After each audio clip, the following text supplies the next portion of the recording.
fais le couteau là-dessus. Oui, alors faut mettre le contact. Ouais.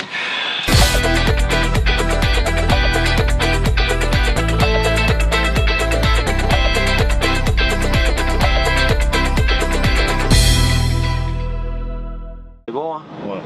Hein? Tout bien.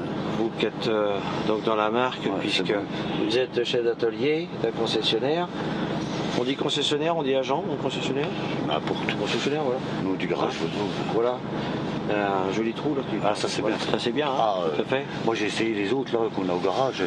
J'étais faire un tour avec, mais c'est super. Hein. Ah ouais. La visibilité devant, il n'y a plus d'angle mort, il n'y a plus rien du tout. Hein. Ah, c'est vraiment agréable. Hein. Lui ensuite, il a été bien travaillé, puis surtout avec les brosses, le rétroviseur, on peut le ramasser, c'est bien. Les commandes au tableau de bord. Le conducteur n'a plus besoin de quitter les mains du volant, parce qu'il a tout. Hein. Donc voilà. Hein. Voilà, on a toutes les informations que nous avons là ici sur la planche de bord. Hop. Pareil de l'autre côté, puisqu'on a plus de contrôle, on a la CC, hein, appuyez sur la CC par exemple, voilà. Donc là c'était réglé à 81, on a les tolérances donc 80-85, donc la retenue 85, l'accélération à 80, les interdistances, voilà. Enfin tout ce qu'il faut pour bien travailler quoi. Voilà. Je vous laisse supprimer parce que le régulateur sur la piste, ça va pas le faire. Vous avez avec le réglage de volant. Ouais, je sais. Dans les deux sens, hein, enfin dans tous les sens, on va dire même d'ailleurs. Voilà. Et le premier cran, vous avez l'orientation. Appuyez juste un tout petit peu sur la pédale. Là. Ah oui. Vous voyez? J'aime bien avoir un bout de bord. Oui, bah, comme ça permet justement de bien voir. Je vous laisse y aller. Ouais.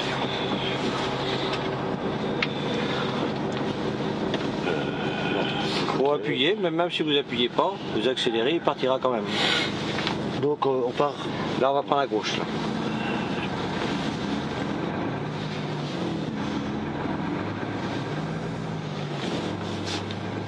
Et ensuite à droite. On va suivre les petits panneaux Volvo, les flèches. Alors effectivement, essieu IFS, ou indépendante. Nous allons essayer ça sur les vibreurs. On va mettre en même temps le commodo du ralentisseur sur high roll. Sur A, donc en fait, ça nous permettra de voir les bienfaits de ça.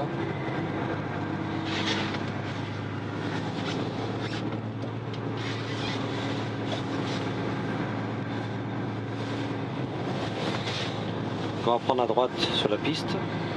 À droite. Voilà, et puis vous mettez votre roue sur les vibreurs. Votre côté gauche. Oh, vous pouvez tout mettre aussi d'ailleurs, c'est pour. Voilà. Là, lâchez tout. Lâchez la pédale d'accélérateur. On n'entend rien. Vous voyez? Vous sentez quelque chose dans les mains? Non, non. Là, on a vraiment les cieux, hein, complètement dessus. Hein. Puis le bruit, on n'entend pas de bruit, on n'entend rien du tout. Le véhicule, le moteur s'est mis en high roll, hein, donc ce qui fait qu'on est tombé. Je suis toujours pas carte Volvo. Tout à fait, oui. Très silencieux, isolé, beaucoup mieux isolé sur le plan phonique et sur le plan thermique. Hein. Justement, l'Hypercool qui a plus de facilité à refroidir la cabine quand le moteur est arrêté, parce qu'on a plus cet emmagasinage de chaleur que nous avions dans le passé. Là, on reste à droite. Et on va tester dans la descente les qualités du VEB+. Il est enclenché là? Non, non, je vais vous laisser le faire. On le met encore en haut. Hein. Non, non, mettez-le sur 1, 2, 3. Essayez même le troisième et vous appuyez. Vous voyez. Il a combien de tonnes? On est sur 40.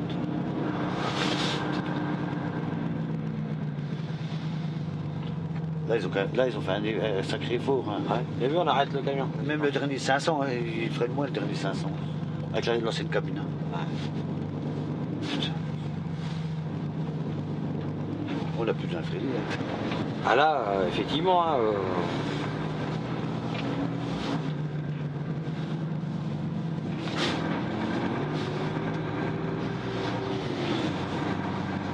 Donc on continue le parcours. Vous pouvez le repositionner en high roll. carrément sur A. Hein. Donc on a bien ici. C'est gros stop. Oui, c'est bon, on est prioritaire.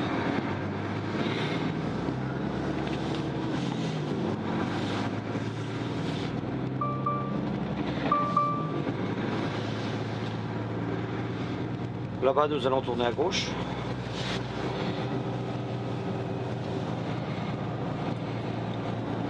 Là, oui, tout à fait. Oui.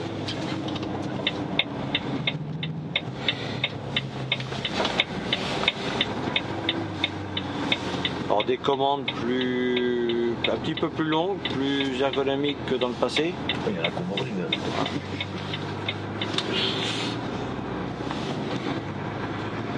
Là, aussitôt que vous allez sentir que ça roule, vous lâchez, vous allez tout de suite partir en high roll. Là, vous voyez.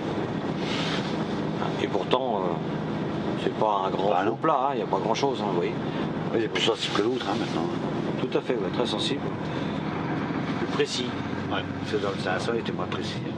Là, nous allons prendre à gauche et encore à gauche. Il n'y a personne. Bien cette visibilité. Hein. Agréable. Alors ça c'est incroyable. Hein. Bon après avec les premiers on s'était tellement fait qu'on faisait même plus attention. Hein. Oui bien sûr. Hein. Mais quand ça a changé, on s'est aperçu tout ce qui nous manquait quand même. À droite là. À droite, ouais. On s'aperçoit que quand même quelque part il y a quelque chose qui nous a manqué pendant des années. On continue là.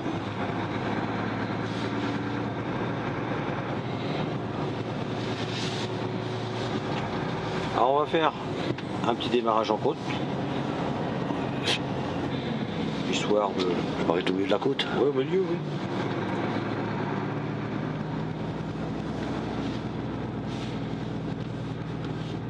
Ah, par là, c'est pas mal.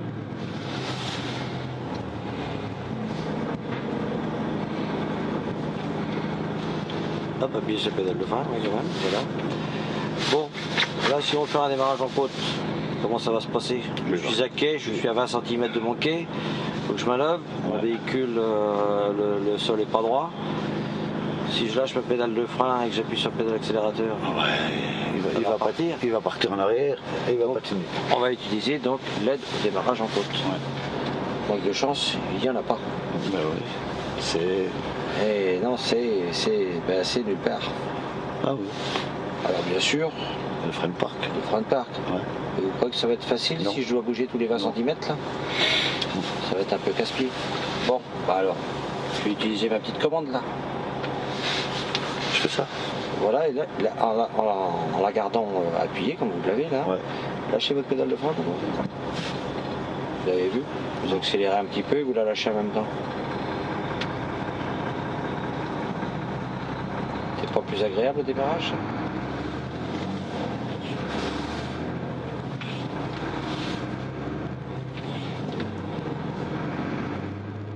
Vous avez vu cette souplesse? On sent la souplesse du travail. Hein. Alors pour faire mes essais de traction, quand j'ai accroché... Ouais, c'est bien ça. Donc là on continue tout droit, mais par contre ce n'est pas... Ah on peut le faire après, ça marche plus. Ça marche plus. Ce n'est pas le frein d'aliment, attention. Voilà. Il y a trop qui serait content. Donc attention. Écartez-vous un peu là. Après je vais où? À droite là. À droite et après à gauche.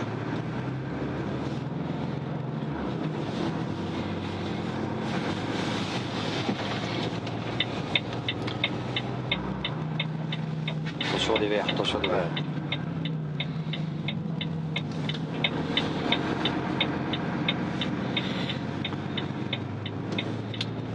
Je remets où il était? Oui, tout à fait.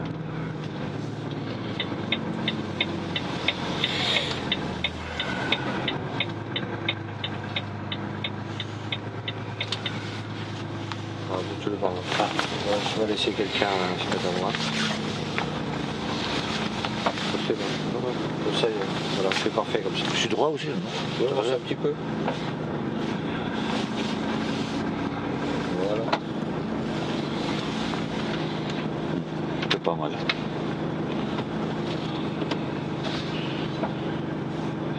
Bel outil. Le travail, il est agréable. Puis ça, je connaissais pas. Ce système-là, c'était bien, ça. Vous voyez? Ouais, ça, je connaissais pas. Le détecteur anti-pluie pour la place, le détecteur anti-pluie. Ouais. Une grande cabine, 1 mètre cube de plus de volume. Voilà. La couchette, un matelas très agréable. Ensuite, une couchette qui se relève, qui se rabaisse. Possibilité de commander différentes fonctions pour la couchette pour le conducteur. La télécommande. Voilà, la télécommande, bah ouais, vous avez vu ce qu'on peut faire avec cette télécommande. Hein, on peut se mettre à hauteur d'un quai quand on veut, sans être obligé de revenir à chaque fois au camion. C'est pratique. Ce qui est très pratique, c'est ce petit rangement, ce tiroir. Un conducteur, ce qu'il a toujours dans les mains, c'est son GPR, enfin CMR, parce que le GPR n'existe plus, mais le CMR, c'est lettres de voiture, bordereau de transport, etc. Bon, bah, toi qui peux les ranger, ici il peut ranger ses crayons, ça ne se balade pas ni à droite ni à gauche. Voilà, là aussi il peut mettre sa bouteille d'eau. Non mais il y a des rangements, hein, ça c'est sûr. Très grand rangement. La cabine plate, pareil, hein, il y a des rangements malgré cette cabine régionale, qui est vraiment très agréable. Voilà, quoi vous dire de plus? J'arrête. Hein? Ouais, arrêtez-le. Hein. Ouais, c'est très bien. Hein. Il y a un réglage des rétroviseurs très facile en manipulation. Et tout est... Vous, en tant que technicien, mécanicien, ça va être un peu plus agréable à travailler là-dessus.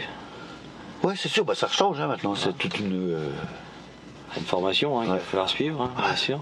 J'en aurais déjà connu, celui-là de camion. Ouais. J'ai eu un conducteur hier qui me faisait un comparatif de ça et un N88. Bah, moi, quand j'ai commencé, c'est le 88. Hein. Ouais. Moi, le 88, j'ai pas inauguré. Moi, j'ai fait l'inauguration, du moins, j'ai fait les essais du F10, F12, FL10, FL12, des nouveaux FH et puis tout. Ouais. T'as vu l'évolution? Oh bah, déjà quand le F10 est sorti, on a dit oh là là. Après quand le FH est sorti, on a dit oh là là, l'évolution. Le FH, c'est vrai, ça. Tout à fait. Le premier FH, c'est une révolution. Exactement. Hein. Bon bah celui-là, c'est kiff pareil. Hein.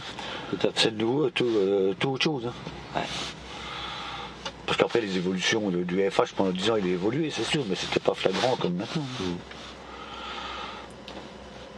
Et puis dans 10 ans, on verra, mais ça, on verra. Je serai en retraite, c'est ça? Non, mais je vous laisse regagner. Merci, voilà. bonne journée. Merci, vous aussi, au revoir.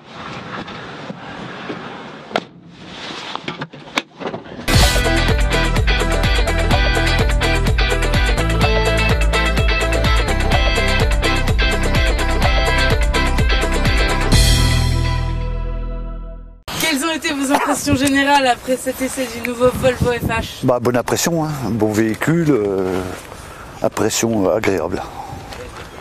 Surtout sur le nouveau train avant, là, qui est agréable, pas de secousses, rien du tout, satisfaisant.